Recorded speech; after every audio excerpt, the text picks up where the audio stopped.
Alright, what is going on, guys? SpitefulHopes back again, coming into the video brought to you and sponsored by Acorns. Now, Acorns is the investment app. You guys have probably heard of it. I've definitely brought it up in my videos, and they reached out to me. And honestly, this is one of those apps that I actually recommend. Unfortunately, it's only available for those in the States, and you have to be 18 years or older.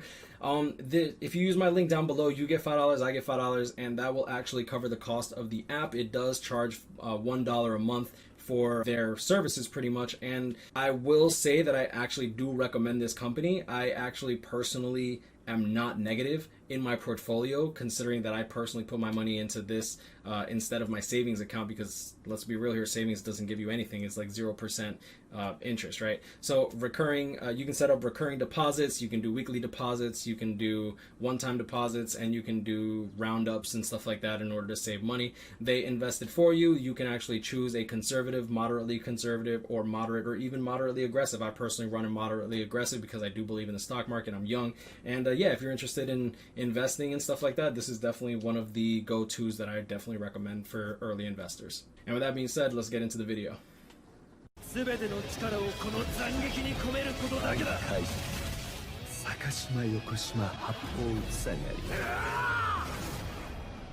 Hey yo, check this out, yo, SpitefulHopes back again, coming at you with the top 10 power units, and we're gonna try to break this down relatively quickly. I did record this video once before, but it ended up coming out to like 30 minutes, and I'll see if I can try to cut it down somewhat. Alright, first on the list, we're going to go with the honorable mentions. I don't think that Renji really is that good. He's actually pretty garbage nowadays. Like, he's not really, he just doesn't stack up, right? Anyways, we're going to be going with the 1 out of 5. Did I lose you? I lost some of y'all, didn't I? Yo, come on. Yo, Renji's a beast, alright? Renji's a beast. I'm just teasing. Okay.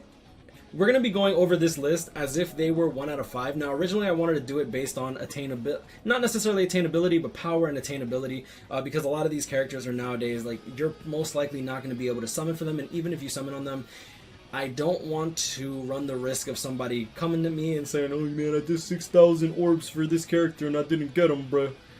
This sucks. And I'm like, yeah, you shouldn't have done that. I never tell you to go past step 10. That's your fault. Anyways, so going into Renji, honestly, I don't think that he's bad by any means. My issue with Renji isn't necessarily that he's slow or anything. It's just simply that he excels in single player, or if you're actually hosting the room. If you're not hosting the room, he tends to fall short a little bit in comparison to the other characters on this list. It just is how it is. That, on top of the fact that you're probably not going to be able to just regularly summon for him. A lot of these new a lot of the old 1000-year Blood War characters, they don't really excel as much. And honestly, when it comes to power Rancor killers, there's just better alternatives now, unfortunately, like say Swimsuit Nemo, for example, right? So yeah, honestly, Renji isn't bad. He's just not really, he's not going to be released as often as he once was back in the day. And honestly, going into his attacks, his third strong attack only is full screen if he fully charges it. If he doesn't charge the third strong attack, then he has a 700 radius second strong attack, and honestly, in today's standards, that really doesn't fly. Plus, like I said, if you're not host, you're not going to be clearing through waves like you normally would. If you're host, then by all means, he's actually, I would put him actually higher on this list. But since nowadays most of these co-op things happen to deal with Caleb's lag, it's just unfortunate, honestly. So charging 3 seconds for a full screen that would normally clear multiple waves and not clear multiple waves, I feel like it is what it is, man. 720 radius second strong attack. A lot of the units on the higher up on the list are going to have 960 radius second strong attacks, and the first strong attack is a standard lunge. Great unit overall. Keep in mind, there are a strong... Honestly, having Renji on here just goes to show how strong this list actually is. Keep in mind that this list, me and the boys put together over on Twitch. We had quite a few members. If you want to follow me on Twitch, link will be in the description below. It's about time that I put it on Twitch. I'll probably do that more often. That way I don't waste notifications on YouTube, because I have been uploading very often lately. So 751 spiritual pressure, not a bad unit. He does have Havoc 20% and Frenzy. His issue really is just he doesn't have like he doesn't have beyond. If he had like an 800 radius second strong attack, I think he'd be fine. Like, but he just, I feel like he's just not as strong as the units up on the list. Sorry for stuttering, but it is what it is. Alright, going into it, next up is Tag Team Ichigo. Keep in mind, these honorable mentions are not in any particular order. These are just characters that I just couldn't really find a place on the list despite them being actually very good, and I do want to make note of them because they are indeed very, very good. So going into Tag Team Ichigo, he does have a Soul Reaper and a Rancor Killer. He does have a strong attack damage of 20%, and he has Havoc of 20%. He does have a 960 radius third strong attack, so it's very close to full screen, but not quite full screen. A 510 radius vortex that does do 50 hits. Not quite special nowadays, but when it comes to bosses that can't be staggered or bosses that stay in place, I think he does his job very well, and him having the opportunity of having dual killers honestly makes him last, especially now with the Transcendence system being able to pump up his SP to large amounts. 570 radius for a strong attack, standard lunge, just an overall good character. Havoc 20%, Frenzy, Bruiser 30%, Devastation 40%, Long Reach 20%, Sprinter +1. It's quite interesting because back in the day they used to really pump out like NAD type things. You don't really see Long Reach and Bruiser plus like 30% or something like that high for these SP based characters nowadays. Going into next up on the honorable mentions is going to be Shunsui. Shunsui is actually an excellent character. His only issue is his killer, and that's only because it's underutilized. This does not make him a bad character. Until KLab actually releases something that we can really make use of no affiliation killers, then I think that he'll shoot up somewhere maybe 4th or 5th on the list. Like, he's really, really good. It's just, like I said, underutilized no affiliation killer. When we get a guild quest of it, when we get an epic raid with him as bonus, I think he will shine a lot more. But until then, it is what it is. So Berserker 20%, Havoc 20%, Frenzy, very, very good skills to have for an SP based unit. Almost 800 spiritual pressure base, laceration on all of his attacks, which actually immobilizes the unit. Not immobilizes, excuse me. It prevents the enemies from using their one-hit kill mechanics, their ultimate moves, like their special moves, like in single-player content, as well as their strong attacks, and also provides a bleed. Same damage as poison and burn, except with the little added flair of not being able to use strong attacks, ultimates, or one-hit kill mechanics, right? So his first strong attack is the standard lunge for strong attack, 570 AoE, 750 AoE distant into AoE, so this turns into like a crawling vortex. Not a bad second strong attack, a little iffy, but by no means is it bad, right? And his third strong attack is the 975 AoE in front of you, and it does clip a bit behind you. It's just a really, really good third strong attack, and since he has Havoc 20%, it almost hits 1200, which is really good because you don't have to put yourself in the middle of the enemies. So yeah, my personal favorite type of third strong attack.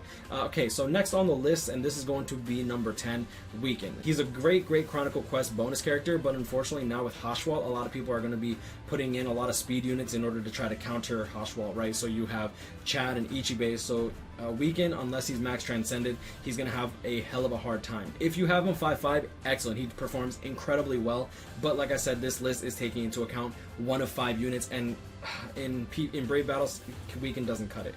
He is very attainable, as well as being a Chronicle Quest bonus character. He's definitely a good unit to have. Damage reduction 16%. He does have Captain Killer, has very, very several floors in Senkaimon where he can excel. Soul Reaper, his Soul Tree, he does have Flurry, he does have Poise, he has damage reduction as his link, and he has long reach 20%, which is really, really good. And fortunately, unlike most Kenpachis, he does have Sprinter +1. Debilitator +5 seconds and Weaken on all of his attacks with a Walking Vortex second strong attack and a full screen third strong attack. He has no problem guard breaking enemies. Just an overall great character. Next on the list, I'm gonna put it this Nell. I don't think that she's necessarily busted or anything like that. However, when it comes to content like Guild Quest, when it comes to content like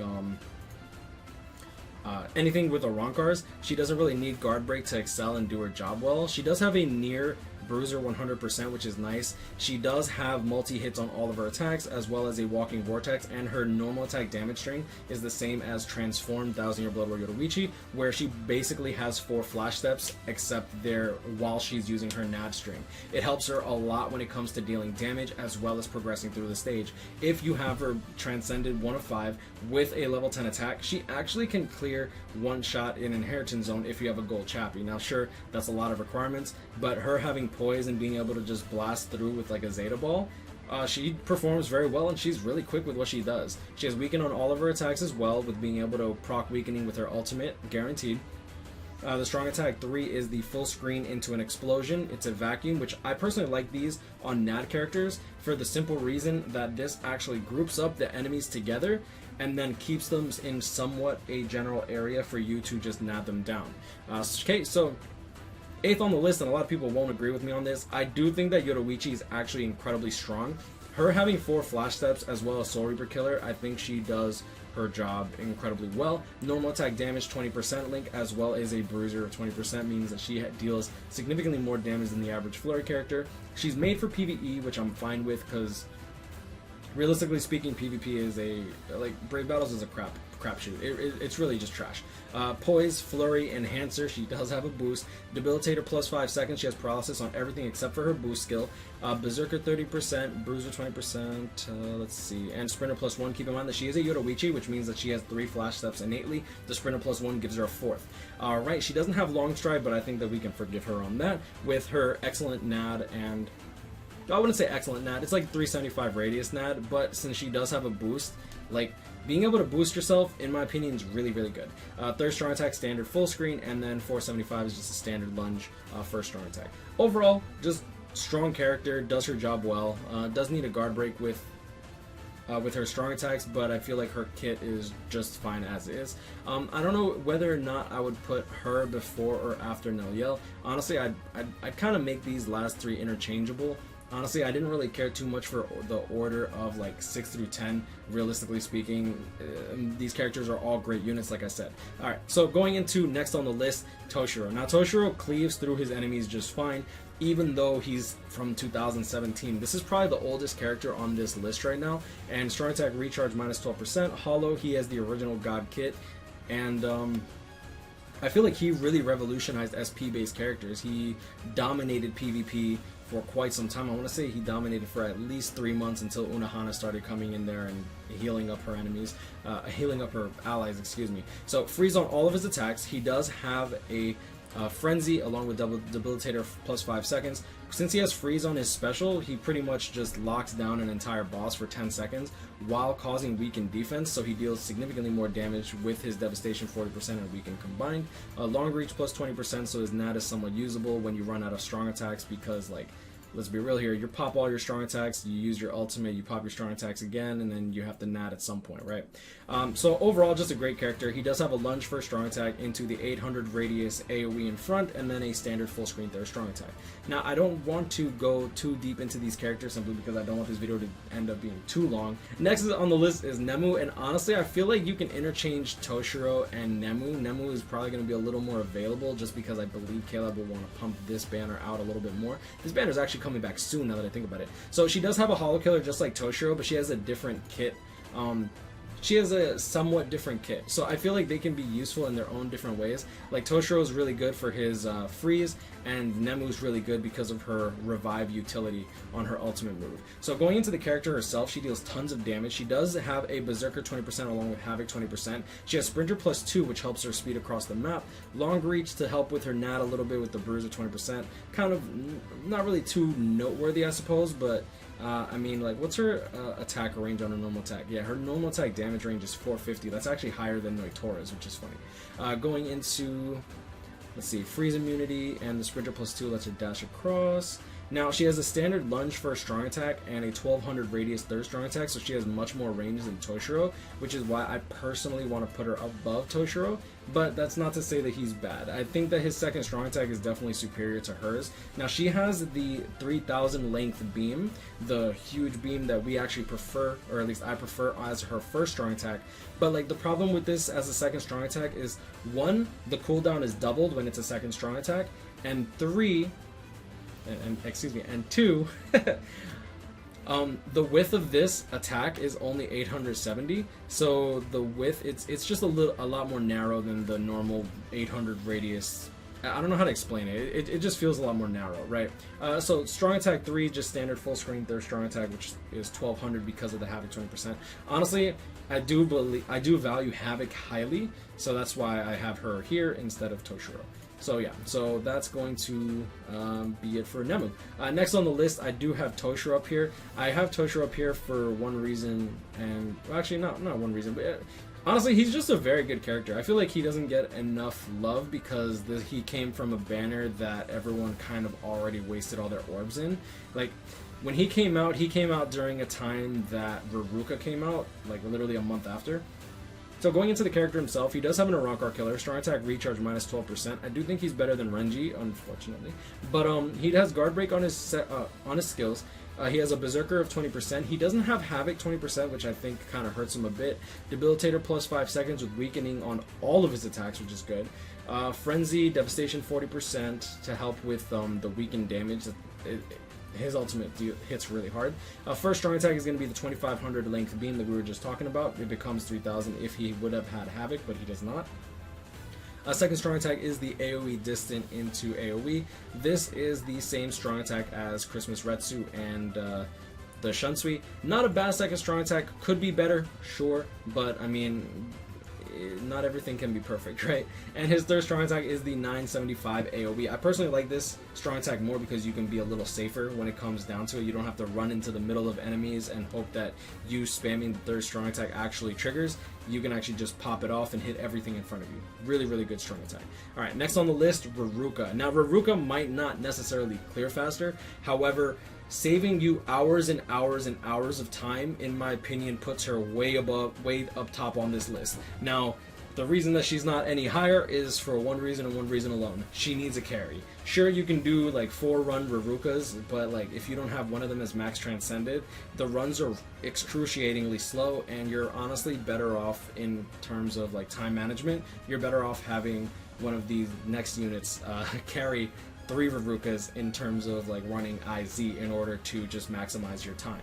Now, going into the character herself, she's not a bad character by any means. She's actually pretty good in PvP. She actually pretty much replaced Weaken in my opinion. So damage reduction minus 16%. I wouldn't really run her in PvP if you only ever 1 of 5, but I mean, she's useful there, as well as her usefulness in melee hollow killer week. So technique, link slot potions plus 5, which is the main reason that she's up top. She has a bruiser of 20% along with flurry, poise, and sprinter plus 1. Debilitator plus 5 seconds along with weakening on all of her attacks. Her second strong attack is a walking vortex. Third strong attack is the AoE, the 1000 radius vacuum that explodes, just like we were talking about with Nell Yell. Just a really good strong attack for melee NAD characters, and her first strong attack is a standard lunge. Alright, going into the next one, Spirit Society Byakuya. I wish I could put him higher up on the list. As you can see here, he is ranked number 5. Okay, so going up on Byakuya, he is a Soul Reaper killer. He's literally like, when they made Shinji, they literally copy-pasted everything he has except for the normal attack damage string. His normal attack damage string, in my opinion, holds him back, but not by much. Since he's already a strong attack recharge character, he has a 3000 length beam for strong attack, 960 radius second strong attack, 1200 radius third strong attack with freeze on all of his abilities as well as his special. He has a debilitator of 5 seconds. He has a devastation of 40%. He has Frenzy, he has Havoc, he has Berserker of 20%, which is really good. And he's immune to poison, which I think is kind of a throwaway, but I mean, they kind of made that scroll quest for stamina large scrolls pretty much just for him because they are poison puddles, so you could use him there. Sprinter plus 1, and overall just he's a powerhouse, to be honest. Like, he has crazy range on all of his attacks, and he's pretty damn cool. Alright, next on the list, your success story starts here. Yes, Amazon. Really, Amazon? That's funny. Alright, I'm told this is the perfect outfit for this mission. Yes, it is, sweetie. Now we are going to go over Power Swimsuit Candace with Nemu's face on it. She's literally a carbon copy of Sternritter Candace, including the Arankar Killer. So Power Arankar Killer, strong attack recharge. She does have a Berserker of 20%, along with Havoc 20% and Frenzy. Debilitator plus 5 seconds with paralysis on all of her attacks. Sprinter plus 1 instead of Sprinter plus 2 like Candace has, unfortunately. Weaken immunity as well as Devastation 40%. She's just an overall great character. Like, she has a lunge for strong attack 960, second strong attack, and then third strong attack is 1200 radius AoE. So since she's a melee character, I personally like lunges on melee units more, but as long as it's a good lunge or a 3000 length beam, I think that those strong attacks in and of themselves are very, very, very strong. Now, the reason that I have Nemu up here instead of Byakuya is just because with the lunge for a strong attack, I think she clears significantly quicker. Maybe not significantly quicker, but she definitely clears a bit quicker. Overall, they have different killers anyways, so I mean, you're going to be using them in different locations, so I don't really think it's necessarily that big a deal. They're pretty, I'm not going to lie, they're pretty interchangeable. They're both great units. Alright, next on the list, I have to give it to Shinji. He does literally what Spirit Society Byakuya does, except better, which is kind of crazy to think about, because when Byakuya came out, I couldn't even imagine a stronger unit unless you did something stupid with like Berserker, like something maybe like Berserker 60% or something stupid like that, right? So anyways, going into Shinji, he does have a Soul Reaper killer. He is a Captain Hollow, as well as he has a Berserker of 40% instead of 20% like Spirit Society Byakuya has. However, that Berserker 40% is actually split into two. As you can see here, he has a team/party power attribute Captain Strong Attack damage, which does include Spirit Society Byakuya, Machine Society, and 1,000-Year Blood War Toshiro, and pretty much any other red captain. I'm drawing a blank on red captains, but yeah, overall, just he pretty much boosts the damage of your own allies. Not to mention, even though he doesn't have freeze on his attacks like Byakuya, when he does proc his confusion, which he guarantees procs confusion with his ultimate, right? He does deal an extra 40% damage. Now, this is multiplicative. This is not additive to strong attack damage. So he will deal significantly more damage when the enemy gets confused. So Bruiser plus 20%, Debilitator plus 5 seconds for the confusion, which means you're going to be dealing 40% more damage for longer, assuming that the enemy didn't die already, right? And he does have the Frenzy, and he does have the Havoc 20%. Just an overall great OP unit, in my opinion. Like, being able to just buff your allies it's a really nutty skill, not gonna lie. So literally the same strong attacks as Byakuya, except his normal attack damage string is melee. Now, next on the list, and you guys might not agree with me, we have 1,000-Year Blood War Orihime, and she's here for one reason and one reason alone. Those nasty big fat metal. Okay, let me stop. Like Orihime, I get you want to chase him around and stuff, but like, yo, leave him alone, bro. All right, next on the list, and number one in my opinion, I have to give it to Ichigo. I don't think that he's necessarily significantly faster than these other characters, but he definitely hits significantly harder. Now, going into the character himself, he does have a dual killer, and not only that, he has a new skill called Marauder, which allows him to bypass the melee resistance and gives you the ability to take him into areas where you normally would want a ranged character. Being able to use him in 4 different guild quests alone, actually 5 if you don't have a good main runner for a Spada Killer week, he performs incredibly well. Like, I actually use him as my main runner personally, though mine does have dupes in him, I won't lie. But when it comes down to it, Hollow and Arankar Killer week for both melee and range, being able to take him into 4 of those, as well as Extreme Co-op, as well as Inheritance Zone, he's one of the best carry units for Inheritance Zone for those Verucas. Because usually you're going to be host for that, right? So that's where his 3rd strong attack charge skill takes place too. So not only that, but being able to weaken your enemies while having a Berserker of 60%. You know what? I haven't even completely broken down this character. He's nuts.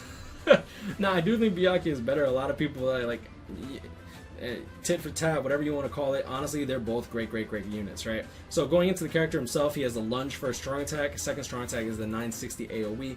Crazy good AoE on this character. And his 3rd strong attack, unlike I want to go into the Renji. Renji was the first one.